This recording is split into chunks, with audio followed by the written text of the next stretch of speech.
Bonjour mes chers amis et soyez les bienvenus dans Allo School.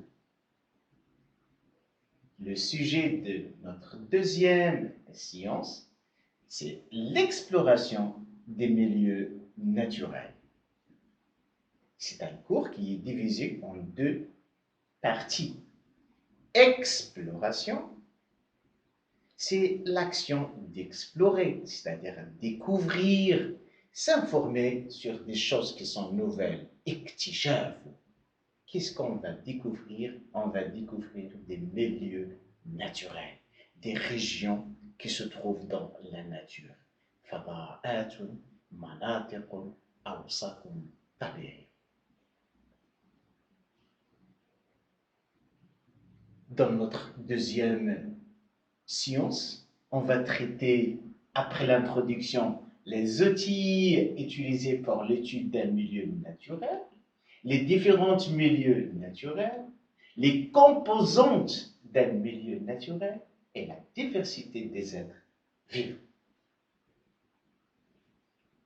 Les milieux naturels sont très diversifiés, متنوعة, et sont trop différents. Les milieux naturels ne sont pas semblables, ne sont pas similaires. Ils sont différents, ils sont très diversifiés. Plusieurs outils, techniques qui permettent de découvrir les composantes vivantes et non vivantes de la diversité des milieux de ces milieux naturels. Le milieu naturel, on trouve des éléments qui ne sont pas vivants et on trouve des êtres vivants. Comment on peut les découvrir? Par des techniques, par des instruments, par des moyens. Et la question qui se pose, la question majeure de cette science, c'est comment on va étudier un milieu naturel?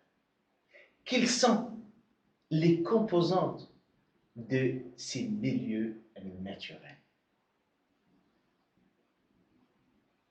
À noter, en premier lieu, quels sont les outils, الأدوات, utilisés pour l'étude d'un milieu naturel.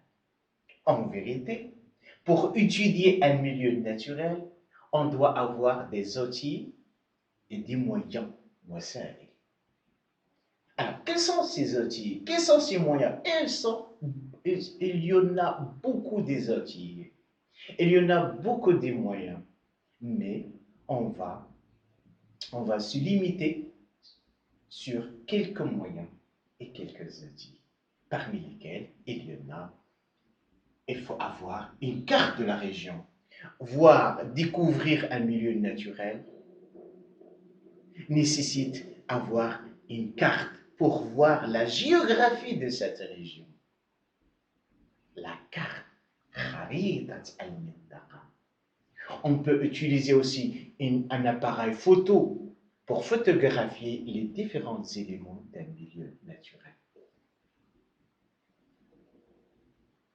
Une fois nous sommes dans un milieu naturel, il est préférable de capturer les insectes, d'attraper les insectes, pour voir ces insectes, pour étudier ces insectes, pour découvrir ces insectes.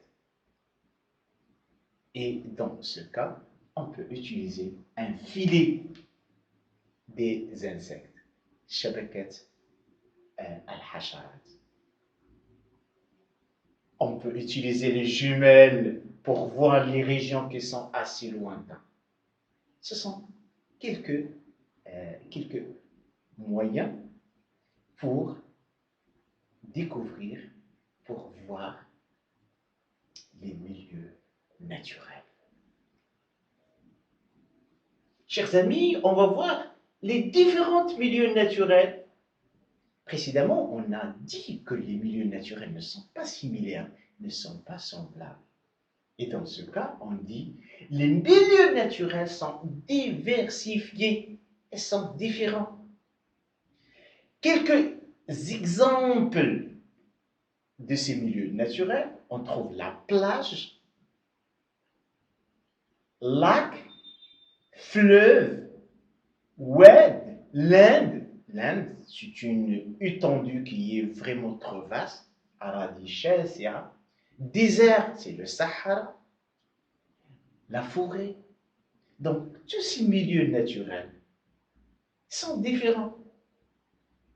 La forêt est tout à fait différente du désert du Sahara. Le Sahara est tout à fait différent du lac Bouhaïra. Bouhaïra est tout à fait différent des fleuves. Donc, les milieux naturels sont diversifiés. Cette diversité, il fonctionne de la géographie et du climat, et des conditions physiques et des conditions qui sont chimiques des milieux. La photo montre un milieu naturel, un panorama pittoresque naturel, avec des montagnes, avec de l'eau, avec des arbres, avec des végétaux, avec des arbres, avec des sols, avec l'eau qui coule à travers la partie basse de cette région. Un autre milieu naturel, c'est la mer profonde, avec différentes espèces de poissons. C'est une belle photo qui montre une diversité de l'eau qui est trop bleue. Donc, c'est un milieu naturel qui est tout à fait différent de l'autre naturel. Il y en a assez de photos qui montrent ces milieux naturels. Bref, les milieux naturels ne sont pas similaires. Les milieux naturels sont différents et diversifiés. Alors, comme tous les milieux naturels, le milieu naturel est un paysage naturel, bien identifié. Et chaque milieu naturel renferme, possède, yahtawi, une composante vivante, c'est-à-dire il se compose par des êtres vivants. Les êtres vivants, ce sont des animaux, des végétaux et l'homme. Comme les animaux, les végétaux et les micro-organismes. Les micro-organismes, c'est-à-dire ce sont des espèces, ce sont des organismes qu'on ne peut pas voir, on ne peut pas les voir qu'à l'aide du microscope. عناصر كائنات لا ترى بالعين المجردة. On peut les voir par le microscope, par des objets qui peuvent agrandir ces organismes. Alors, les milieux naturels se composent, renferment des êtres vivants, comme ils peuvent renfermer à une composante non vivante, à des éléments qui ne sont pas vivants. Comme exemple, les roches. Les roches ne sont pas vivantes, elles ne mangent pas, elles ne respirent pas, elles ne se reproduisent pas, elles ne se développent pas. Il y a l'eau, l'air, ce sont des composants qui ne sont pas vivants. Un schéma illustratif qui illustre bien un milieu naturel. Dans ce milieu naturel, on trouve l'arbre. Dans le tronc de cet arbre se trouvent deux types de coccinelles. Une coccinelle rouge qui aime une température de 25 degrés, alors la coccinelle grise aime une température qui est 18 Celsius.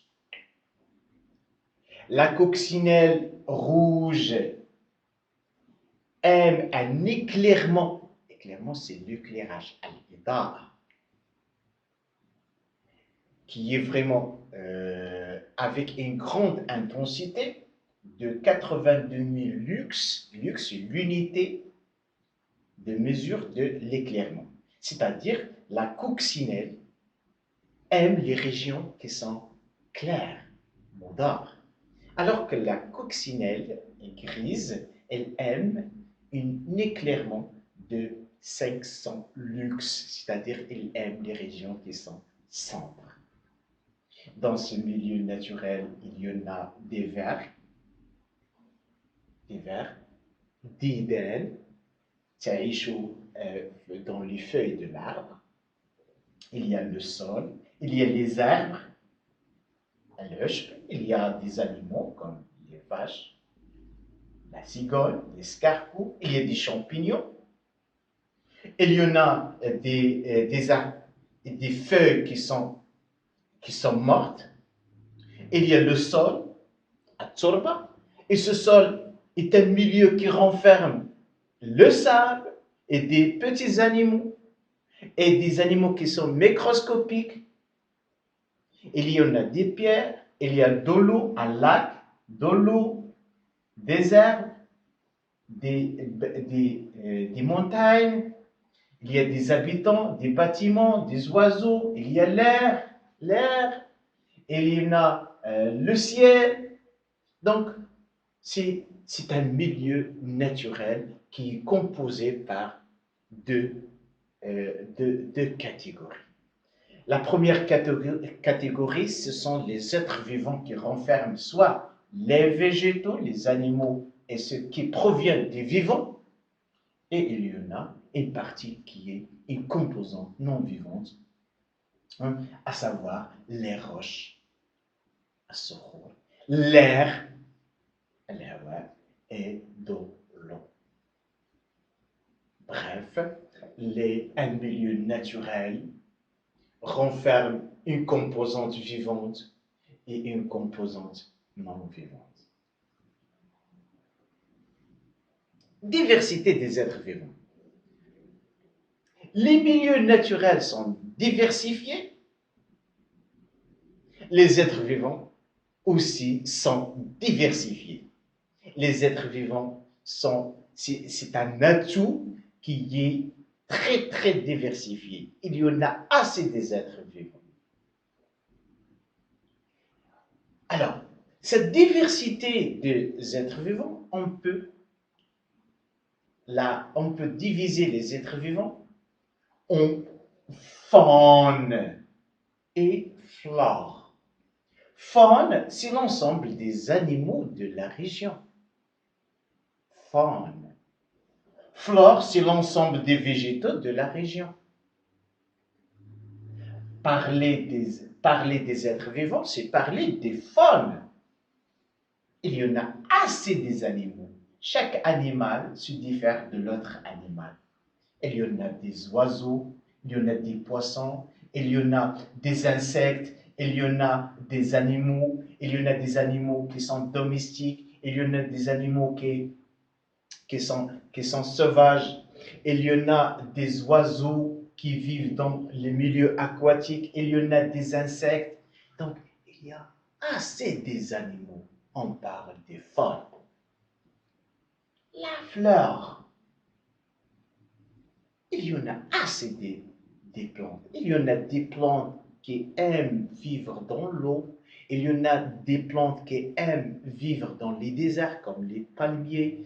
Donc, il y en a des fleurs. Il y en a différentes couleurs des fleurs.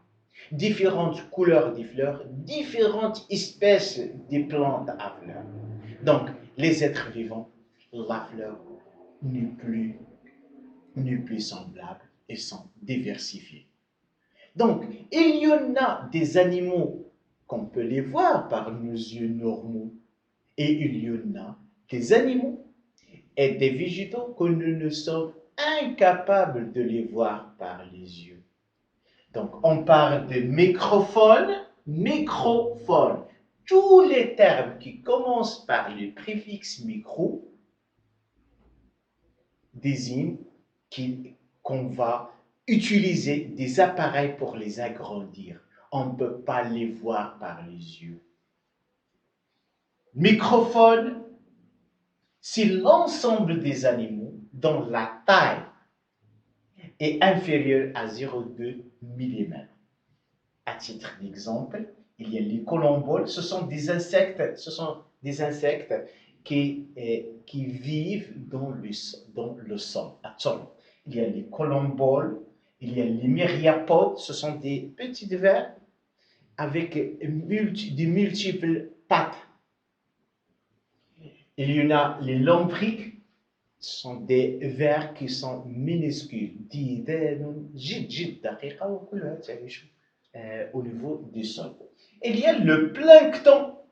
Le plancton, c'est l'ensemble des animaux, des végétaux flottant passivement dans les milieux aquatiques. هذا البلانكتون هي واحد المجموعة من الكائنات soit les animaux soit les végétaux qui vivent en flottant, c'est-à-dire dans la partie superficielle du courant d'eau, surtout dans la mer. On distingue le plancton végétal qui a des caractéristiques des végétaux, autrement dit phytoplancton, le plancton végétal, le mot scientifique, le terme scientifique, c'est le phytoplancton, et il y en a des planctons animaux, c'est-à-dire des animaux qui vivent dans la partie superficielle du cours de l'eau, autrement dit zooplancton. Zoo désigne qu'il s'agit d'un animal. Il y en a assez de plancton avec des différentes tailles, avec des différentes formes, avec des différents aspects. Ce sont des planctons, ce sont des animaux, ce sont des zooplanctons, ce sont des phytoplanctons. Alors, diversité des êtres vivants, on va étudier un milieu naturel. Le schéma suivant montre un milieu naturel. Ce milieu naturel, c'est une région montagneuse. Il y en a des montagnes dans la partie apicale. Ces neiges qui se trouvent dans les montagnes, ce sont les sources de l'eau qui se coule et traverse une région. Et cette région sont différentes. La région apicale, l'amont, c'est عالية النهر. المنطقة العالية تسمى l'amont. Et المنطقة السفلى, la plus basse, elle s'appelle l'aval. Dans la partie apicale,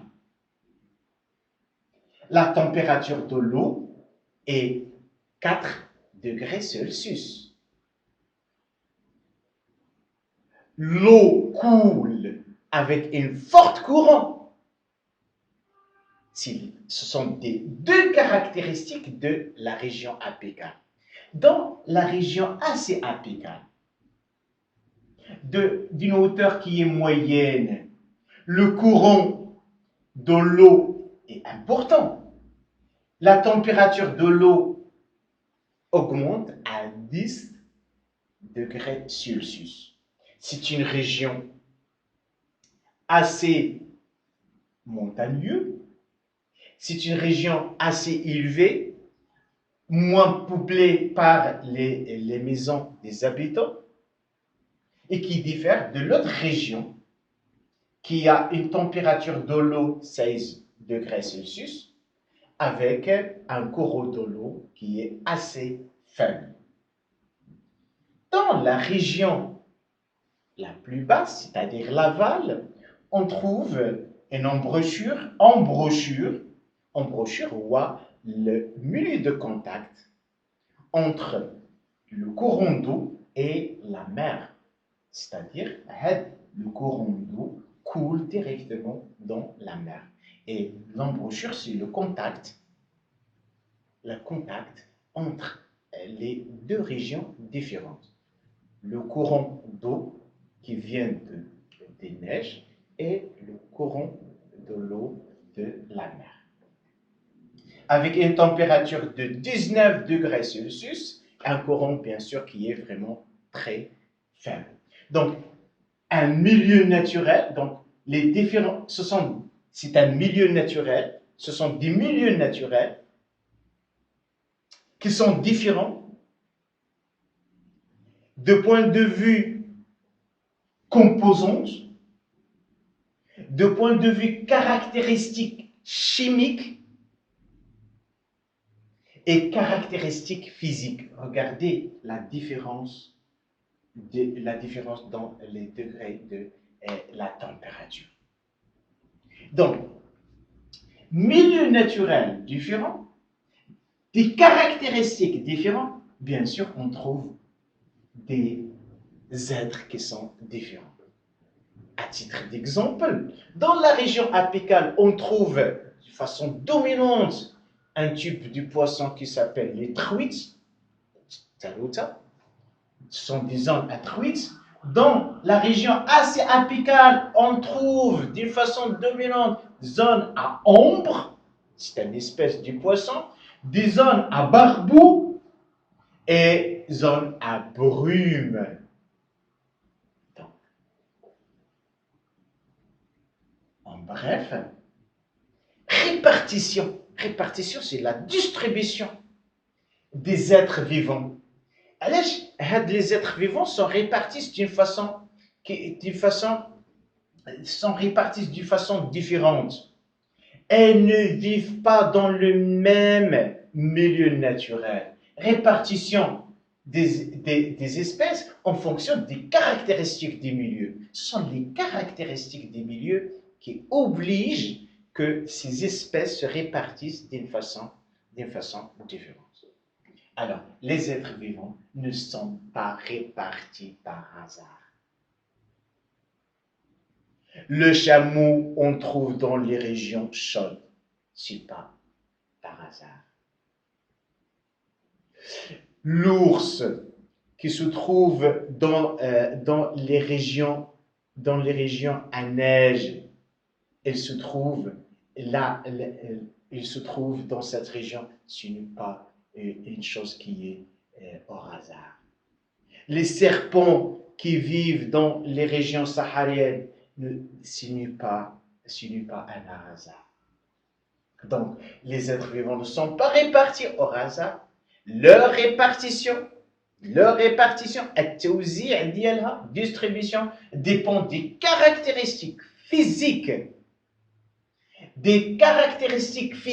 Lorsqu'on parle des caractéristiques physiques, on parle de l'humidité,